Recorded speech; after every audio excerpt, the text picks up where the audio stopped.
aquest llibre, Feminisme de butxaca de la Bel Olid. Es tracta d'un llibre curt i molt amè que relata els aspectes claus del feminisme, les desigualtats, el gènere o la violència masclista implícita en el sistema, i tot amb un llenguatge planer i que s'entén perfectament. Us recomano molt el capítol Metralletes. La fantasia de l'escriptora és una metralleta, però no una metralleta de veritat, sinó una metralleta com a símbol d'autodefensa. L'escriptora ens diu: quan vaig pel carrer i algun home em diu alguna cosa, penso en una metralleta.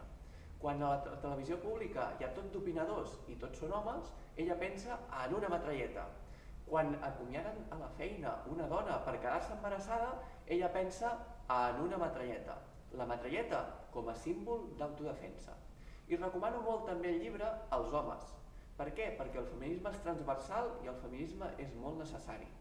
Així doncs, no tardeu ni un segon en venir a les biblioteques de Sabadell a endur-vos aquest feminisme de butxaca de la Bel Olid.